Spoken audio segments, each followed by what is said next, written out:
Et le titre de la présentation s'appelle « Le créateur et le manager face à l'impératif digital ». En fait, cette présentation s'adresse plus spécifiquement aux entrepreneurs de Nouvelle-Calédonie, du Pacifique insulaire et d'ailleurs, qui ne sont justement pas convaincus que le digital est un impératif pour eux. C'est éventuellement une option, mais pas un impératif. Donc, c'est ma conclusion, en fait. Le digital est un impératif pour les entrepreneurs et je vais essayer de vous en convaincre. Je vais commencer par présenter le créateur et le manager. Je vais forcément être un peu caricatural, d'ailleurs je le suis assez souvent, excusez-moi. Vous risquez de vous reconnaître parfois. Ça peut faire mal, mais c'est pas méchant. Je suis moi-même créateur et manager et j'espère en fait être un peu des deux. J'espère que vous êtes aussi un peu des deux en réalité. Donc, pour présenter le créateur et le manager, on les connaît. Hein. Le créateur, je dirais qu'il est parfois un peu foufou. Il a beaucoup d'énergie, d'enthousiasme, plein d'idées. Il en lance plein d'ailleurs, des idées. Il y en a plein qui atteignent pas leur cible, mais il y en a quelques-unes qui atteignent leur cible et parfois ça peut faire très mal. En tout cas, avec son enthousiasme et son optimisme, le créateur considère que ses échecs en sont, mais sont aussi, surtout, font partie de sa courbe d'apprentissage, je dirais. Il y a un mantra qui dit il est urgent d'échouer assez vite pour apprendre de ses erreurs. Tout à l'heure, on parlait des Fad Labs, ça participe à ça, hein, on teste, ça marche pas, on reteste, etc. Donc on est avec le créateur dans cet esprit-là. Et puis le manager, je dirais pas son opposé, mais son suivant dans le cycle de vie de la société, lui c'est un obsédé. Il a 3 obsessions, réduire les coûts, réduire les délais, produire plus vite, livrer plus vite, etc. Et augmenter la valeur, la qualité, etc. Ces gens-là se distinguent fondamentalement pour moi. Alors, je viens de donner quelques points de distinguo, mais sur le business model. Il y en a un qui crée un business model. D'ailleurs, créer un business model, c'est pas quelque chose qui se fait comme ça le matin en disant tiens, hop, j'invente. Alors certes, on réfléchit à un moment donné, mais le business model, on le met en place. Et puis, dans le meilleur des cas, il échoue pas, mais il peut échouer tout de suite. Mais dans le meilleur des cas, on va l'affiner avec le temps et petit à petit, on va trouver un point d'équilibre et le business model sera, dirons-nous, rentable. En tout cas, c'est ce qu'on espère. En tout cas, le créateur est dans cette démarche de création de produits, etc., mais aussi, en tant qu'entrepreneur, de création d'un business model. C'est pas forcément un bon manager, créateur. C'est même rarement un bon manager.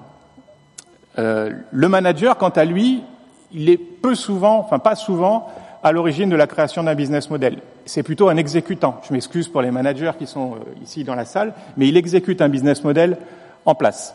Et son obsession, c'est de l'optimiser, ce business model. Coût, délai, qualité, cost, value, speed, disent les anglo-saxons. On est sur ces sujets-là. On a quand même 2 personnages qui s'opposent. Et quand ils font face au digital, puisque mon sujet, c'est de les mettre face au digital, on se retrouve dans la situation qui est la suivante, présentée sur ce slide, avec 2 questions fondamentalement différentes. Le créateur, c'est qu'est-ce que je peux bien faire avec Internet, le digital, le numérique pour innover ? Quant à l'autre, le manager, il se dit mais qu'est-ce que je peux bien faire avec le numérique, le digital pour optimiser ? Coût, délai, qualité, encore une fois. Pas du tout les mêmes questions.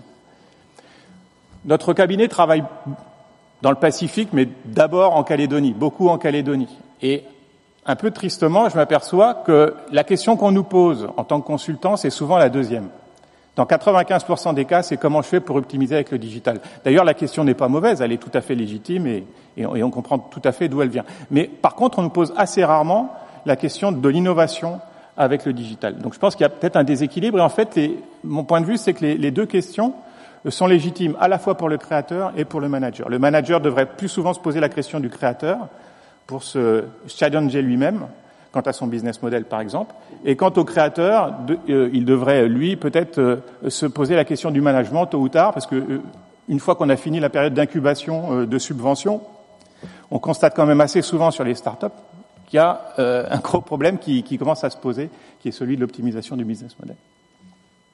Alors, de manière très concrète, pour les gens qui ne sont pas convaincus que le digital est un impératif, j'ai ici sur ce schéma 6 domaines d'activité où le numérique le digital peut clairement apporter, et très concrètement, une valeur ajoutée à la fois aux créateurs, à la fois aux managers, pour les TPE, les PME de notre zone industrielle de Ducos ou plus largement. Ce que je veux dire, c'est que c'est pas seulement pour les grands groupes, etc. Bien, alors il y a rien de très nouveau sur certains domaines. Hein. Je vais juste réinsister sur un certain point. Le premier point, c'est l'innovation ou l'optimisation dans le domaine des technologies.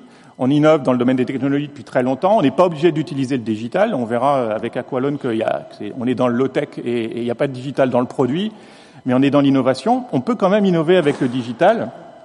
Alors, on innove tous les jours, sans doute dans ce domaine-là. Il faut de la recherche, ça coûte cher. Les gros mots du moment, enfin les gros mots, les grandes tendances du moment, on est sur les nanotechnologies, les biotechnologies, l'informatique, le cognitif, et tout ça mélangé dans une convergence. Hier, on nous disait que 1 et 1, ça fait pas forcément 2, ça peut faire 3. Là aussi, 1 et 1, ça fait pas forcément 4. Ça fait, on rentre dans des débats comme le transhumanisme, le posthumanisme, etc. Donc, on est dans des sujets philosophiquement intéressants, je dirais. On n'est pas forcément très très fort dans le domaine des technologies en Calédonie, des technologies numériques en termes de recherche en Calédonie. On est fort dans des domaines comme liés à l'environnement, par exemple, dans le domaine de la recherche. Dans ce domaine-là, c'est pas on est les plus forts. Et puis on a des mammouths type Google. Je sais que ça fera plaisir à Quant que je parle de Google, et qui ont des capacités d'investissement. Tout à l'heure, il y aura la réponse dans deux. Qui ont des capacités d'investissement et qui investissent dans des domaines qui ne sont pas leurs domaines natifs, en particulier les biotechnologies, etc. Innovation en termes de produits et de services. En tant qu'entrepreneur, on se pose toujours cette question-là, et la question qu'on pourrait se poser, c'est comment le digital peut me permettre d'innover en termes de produits et de services. Et là, en Calédonie, contrairement à ce qu'on pourrait croire a priori, je pense qu'on a une vraie capacité à innover en termes de produits et de services, en particulier dans le domaine des digitales et dans le domaine du logiciel. Pour avoir fait quelques études récentes sur le sujet, notre tissu économique local, alors tout modeste qu'il soit, dans le domaine du logiciel et de la création de logiciels, est tout à fait dynamique, performant et tout à fait comparable avec des pays qui nous entourent.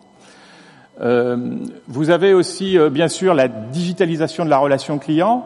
Bon, ça peut être la vente en ligne, le e-commerce, le e-business au sens large. C'est pas quelque chose qui est très très répandu chez nous. Ça existe, je dis pas que ça n'existe pas. J'ai mis un certain nombre de logos de sociétés connues à travers le monde. J'aurais pu prendre dans certains cas des sociétés calédoniennes. Enfin, ça reste faible, je dirais, encore en Calédonie. En tout cas, ça peut faire l'objet d'une forte progression. D'ailleurs, cette digitalisation, de la relation client, elle peut aussi concerner pas seulement les entreprises, mais les administrations. En particulier, on connaît ces choses-là. Dans le domaine de l'organisation, évidemment, depuis des années, 80 et plus sans doute, on ne cherche qu'à optimiser nos processus métiers depuis le monde industriel.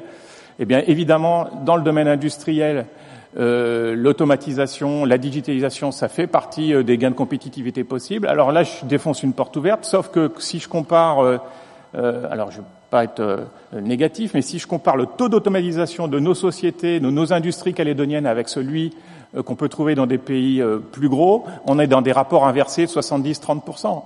Donc effectivement, quand on a des usines qui font une paire de chaussures, des bonbons ou autre chose, qui sont automatisées à 70% en métropole et ailleurs, et que chez nous on fait 70% de travail à la main, on est dans des compétitivités qui sont très délicates en termes de coûts de revient de production.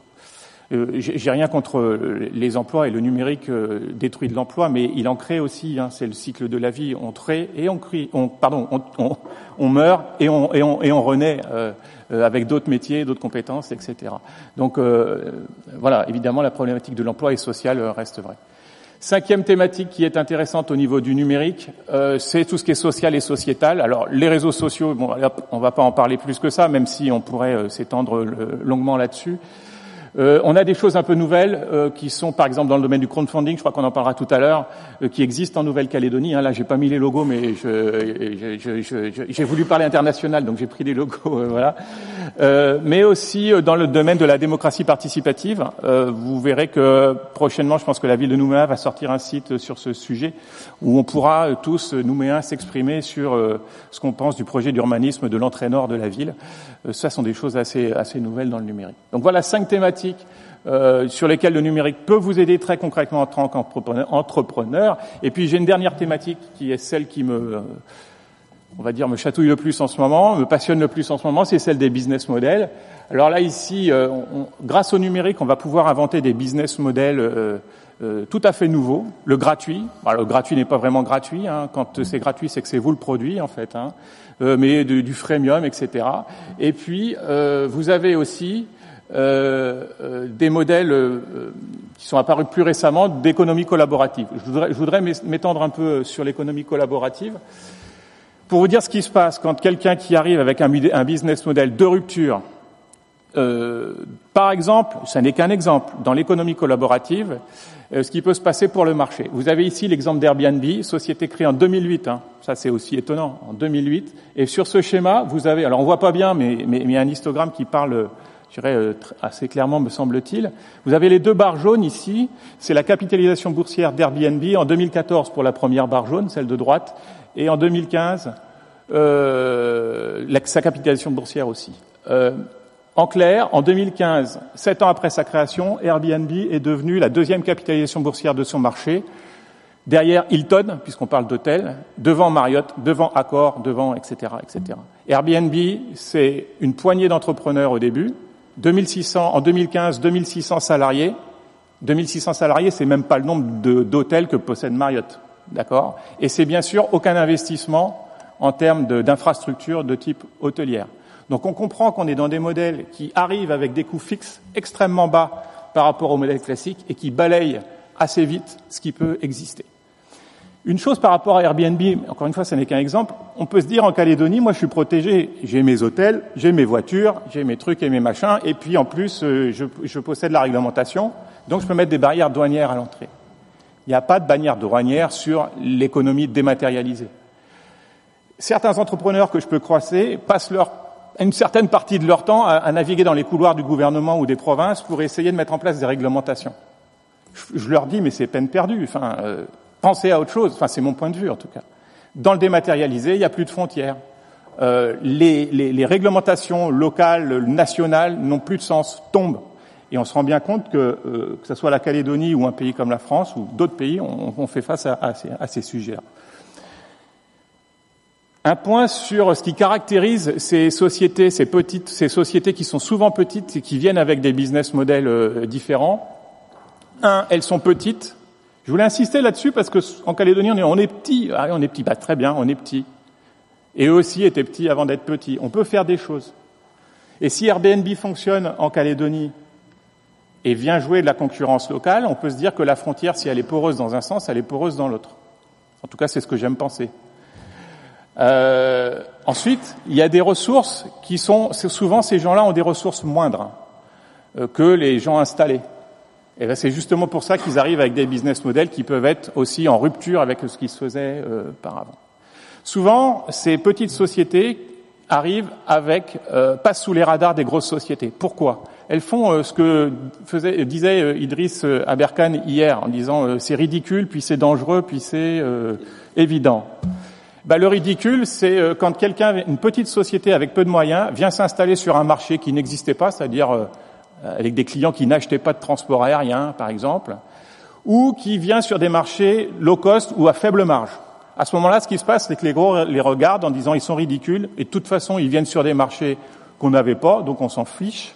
Et deux, ils viennent sur des marchés à faible marge. Moi, je leur prédis pas un grand avenir, ces gens-là. Ça, c'est la première réaction. Deuxième réaction, c'est quand ces gens qui sont installés, qui commencent à avoir rodé un business model un peu différent, commencent à venir les chatouiller sur certains de nos marchés. À ce moment-là, c'est dangereux. Donc là, on va voir le gouvernement, leur dit mettez-moi des réglementations en place et protégez-moi. Ça, c'est ce que j'ai pu constater assez souvent, quoi. Et puis enfin, ça devient une évidence et ça peut, pas tout le temps, ça peut venir balayer un marché. Alors Airbnb sont pas les seuls, j'ai mis plein de logos ici, avec des gens qui sont des pure players, avec des gens qui sont des vieux, type Hello Bank, c'est BNP Paribas, ou Netflix, Netflix n'est pas un pure player, ils vendaient des cassettes vidéo avant de faire du streaming, voilà. Et on est dans tous les domaines, on est dans le transport, on est dans la diffusion de contenu, on est dans la diffusion de repas avec le menu Nextdoor, etc., etc. Et une des caractéristiques de ces sociétés, c'est qu'elles sont pas très vieilles. D'accord? 10 à 20 ans. Alors 20 ans, ça commence à être vieux peut-être pour une société, j'en sais rien. En tout cas, moins de 10 ans pour certaines. Et au bout de 10 ans, elles arrivent à prendre des parts de marché considérables et avoir une capitalisation boursière qui rivalise avec les plus grands au niveau mondial. Mon dernier slide, donc, c'était de dire le digital donc est un impératif pour les entrepreneurs, c'est pas une option. Si vous ne considérez pas le digital dans votre stratégie, vous faites face à deux dangers. Le premier danger, ça sera qu'un petit ou un gros qui arrive avec un nouveau business model de rupture, disruptifs, comme disent les anglo-saxons, eh bien, viennent manger dans votre assiette. Deuxième danger, c'est que même si vous êtes sur un modèle d'affaires qui est relativement protégé ou qui est relativement stable, vos concurrents, eux, vont utiliser le digital pour faire du management, c'est-à-dire optimiser coût, délai, qualité. Et s'ils le font, ils vont améliorer leur compétitivité. La compétitivité, c'est un vrai sujet en Calédonie, on le sait. Ça, c'est de la vraie compétitivité. C'est de la compétitivité où on gagne de la marge et on peut réduire les coûts. Et on peut faire écho aussi avec la problématique de vie chère qu'on connaît sur nos îles. Je vous remercie.